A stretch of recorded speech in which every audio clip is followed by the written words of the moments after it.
I'm James Walker, and this is Real Talk, Real People.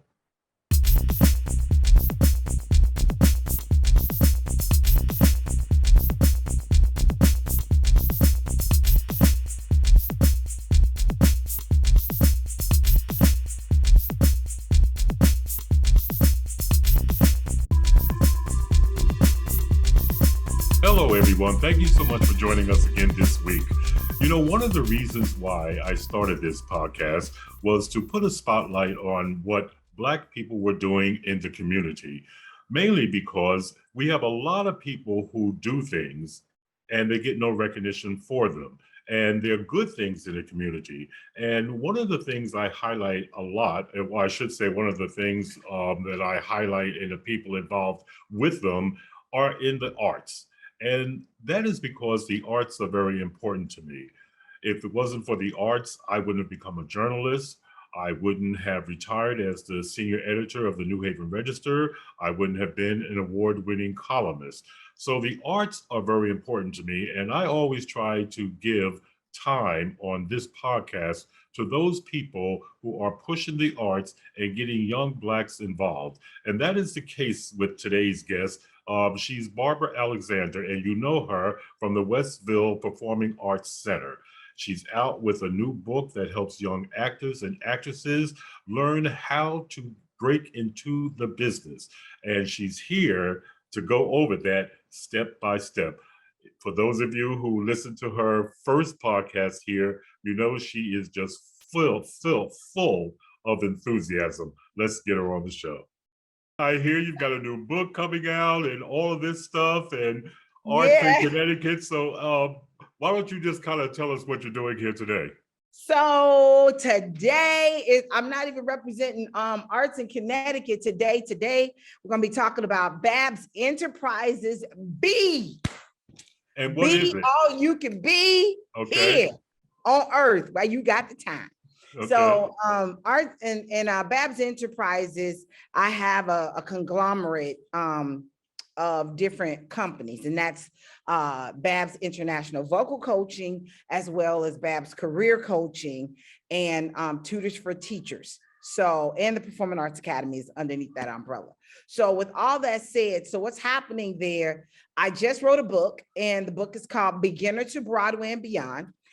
Everything sort of always go around my children and those in the arts.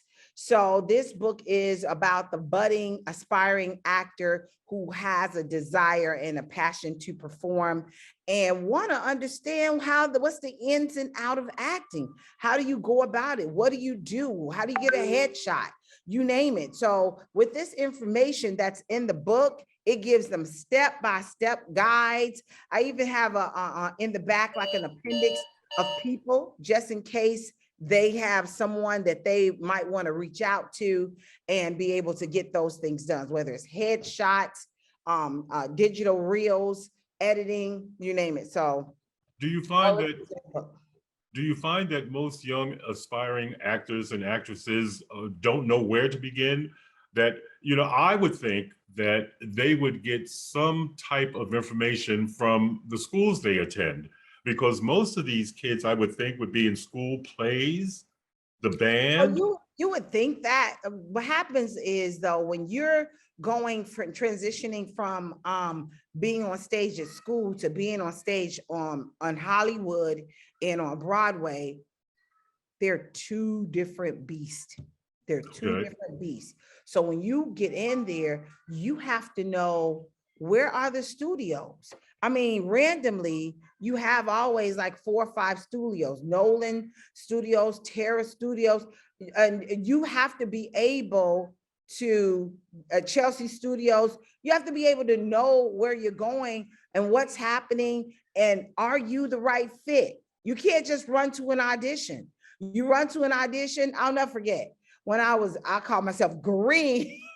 when I first starting out, I said, oh, I'm right here. I'll just go upstairs and run to audition so I can be able to get in. Well, while doing that, I come to find out I got in there and I sat down, wrote my name down to go in.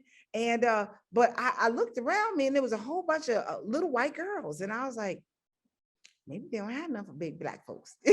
So we got in. I forgot what they were casting for. And when I got into the room, the guy says, "Hi, what are you here for?" And then I said, "Well, I come to audition.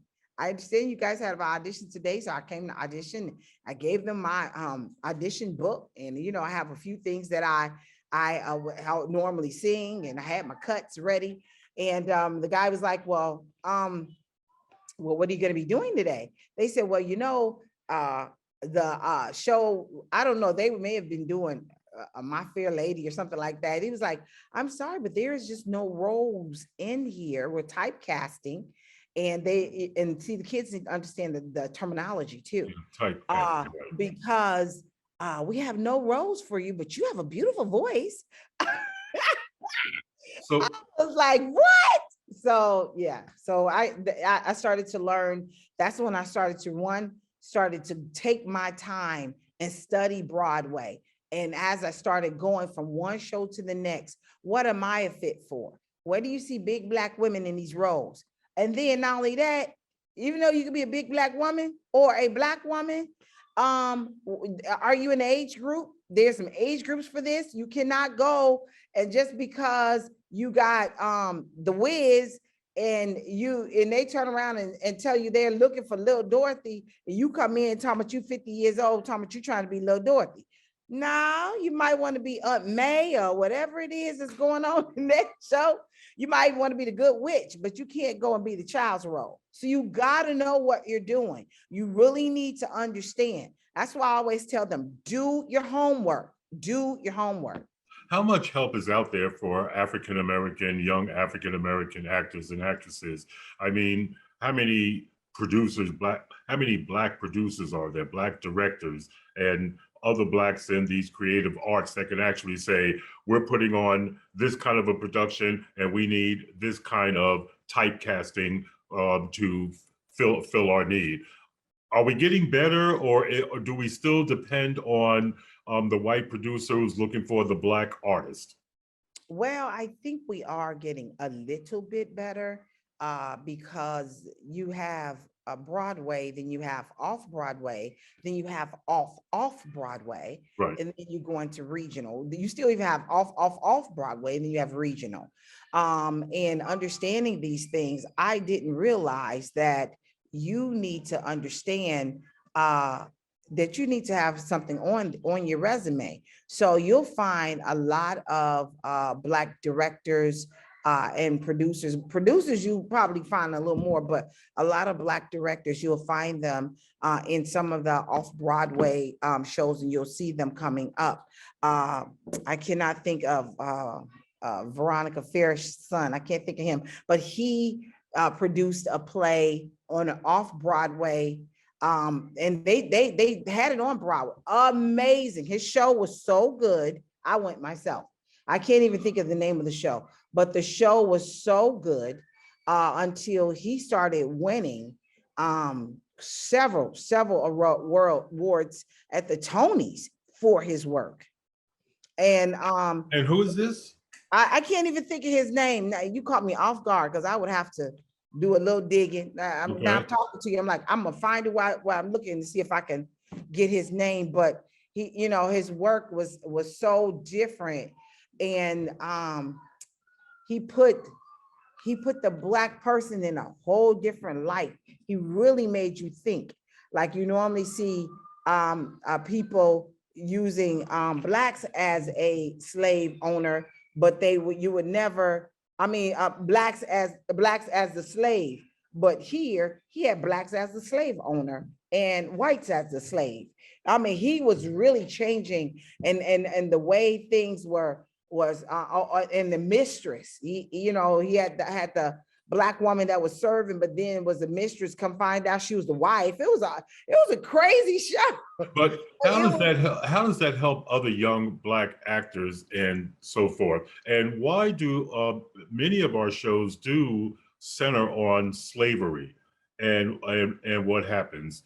How do you convince young black actors and actresses that there are a lot more roles out there than just the part of the than that era, portraying that era. Even when we're portraying that era in the year 2022, it's still we're still concentrated on that era. So what do we do about that?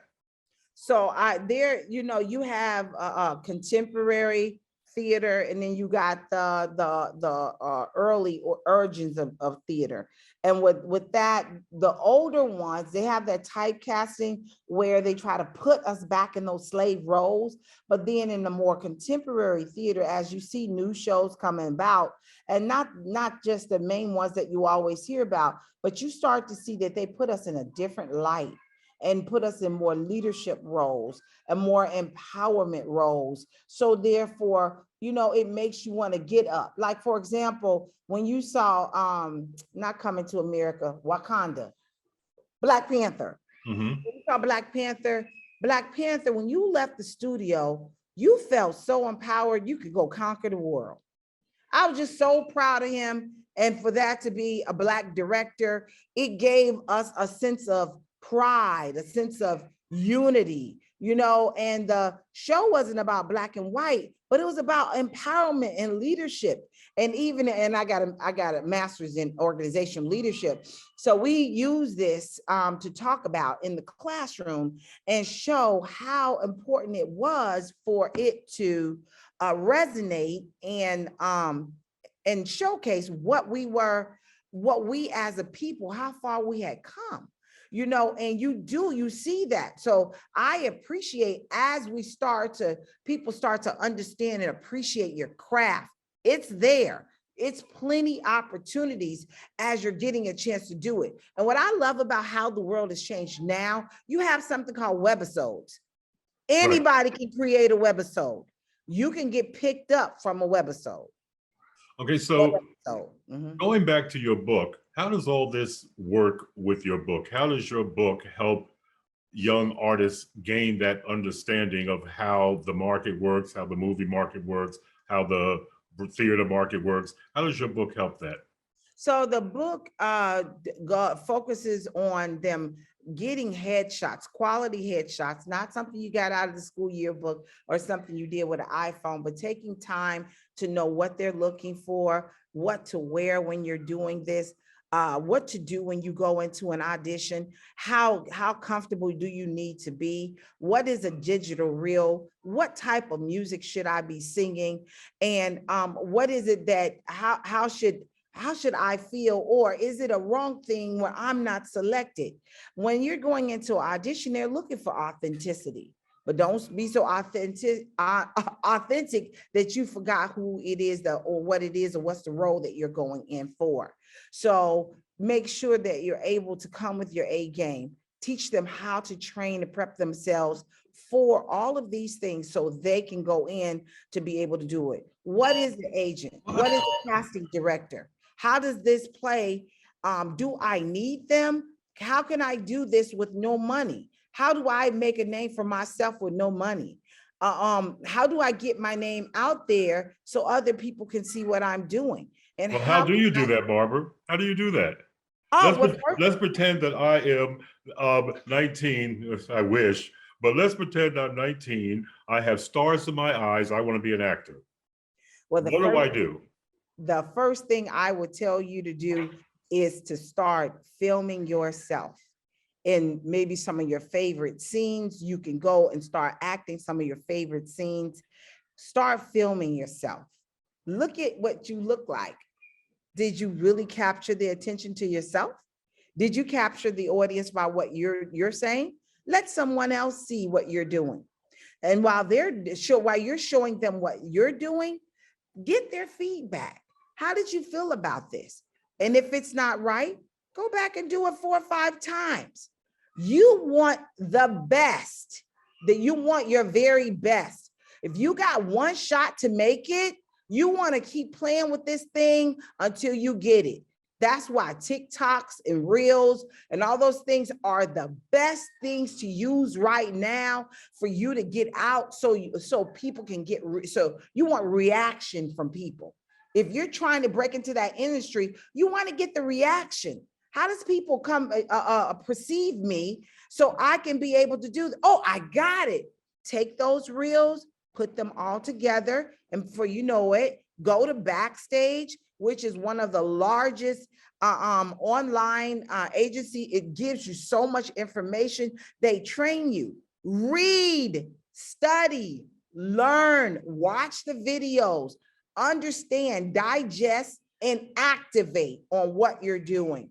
When you get through with doing these things, you will immediately start to see people are paying attention. When you register for it, you upload your pictures. I think it's free to register. You upload your pictures, you upload your videos, upload your reels.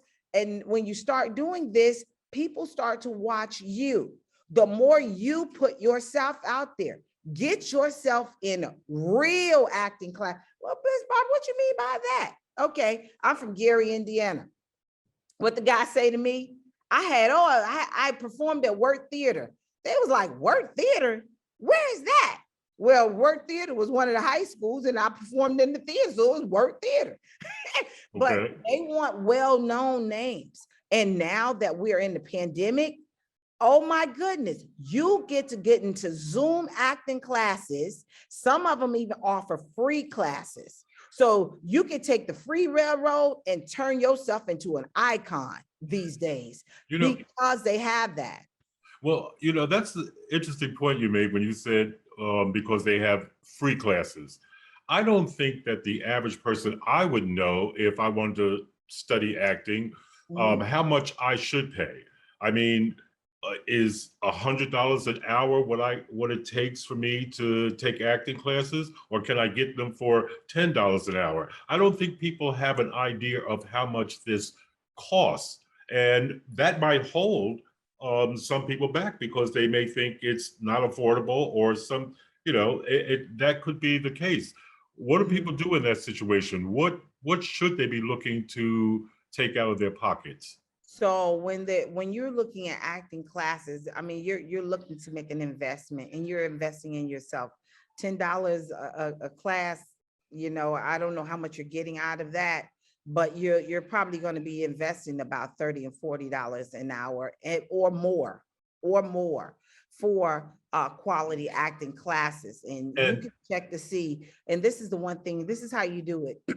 You check the person's background. Okay. Check to see who has landed roles from that studio. You can go, and the one thing I love about Backstage, you can go onto Backstage, and Backstage will give you acting, top acting classes in New York City, top acting classes in LA. Take your time, register, go check out a class. That's why they'll let you observe it, because you can't interact, but then go and start taking some classes there. When they see their name on your resume, you have now become somebody.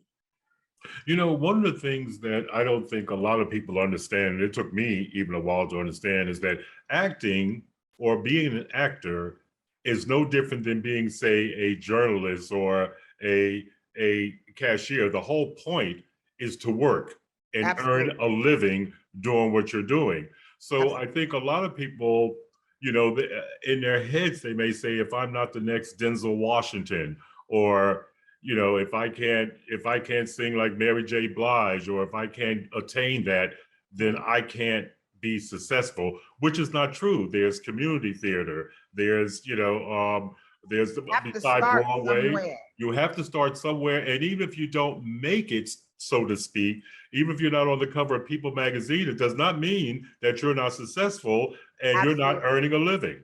Absolutely. And that's the one thing I want people to know. The more you do, you're building a actor's resume.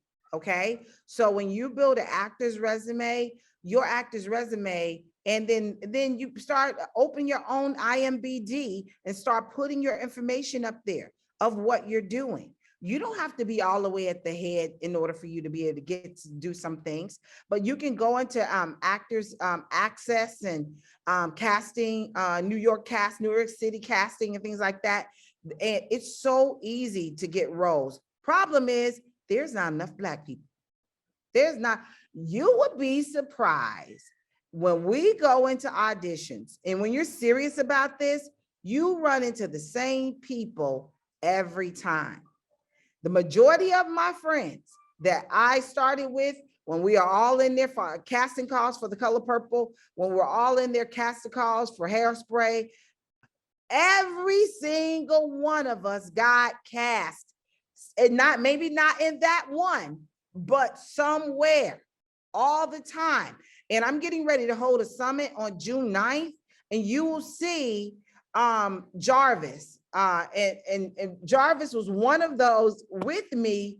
And he just finished Temptations. Is that what it is? That they just finished on Broadway? Well, The Temptations was on Broadway, yes. Right. He just finished that show. And I don't know if he's in Michael Jackson now or not, but you'll get a chance. And he just got off of that. I'm the worst when it comes to trying to think of names and stuff. So don't blame me. But you'll see that he's a working actor. And many of them, that's why I like to bring everybody back, because I'm doing a summit. In this summit, I have invited talent agents, casting directors, actors, because I want people to see real life people that are doing the job and that's making the grade, and letting them know what they're looking for. What did that actor have to do in order to get where they are? And the thing is, keep doing what you're doing. So this takes place on June 9th, where? It's on Zoom. It's on Zoom. I'm going to be interviewing different people throughout that day, and it's going to be live. So I have to, of course, dealing with people. Everybody's times are different. So I'm going to be taking some times, and as the times come in, because we've sent things out to them now. So as the times come in, we'll start marketing, because right now we have a flyer and we plug them in and put a time, because everybody got different times. So I'm just going to take that one day to do all the different interviews, and then we can put them on replay. But this will be open, so people can be able to do it, but they will have to register at International Vocal Coach and say, Babs, I want to be a part of that summit, so I can get the links to be able to see those, see what's going on. And we want to make sure we're there. Okay, so let's go ahead and wrap this up, because we started this conversation on your new book that was coming out. So once again, give us the name of the book, when we can expect it, and where we can buy it. All right, so it is Babs. I'm sorry. It is Beginner to Broadway and Beyond.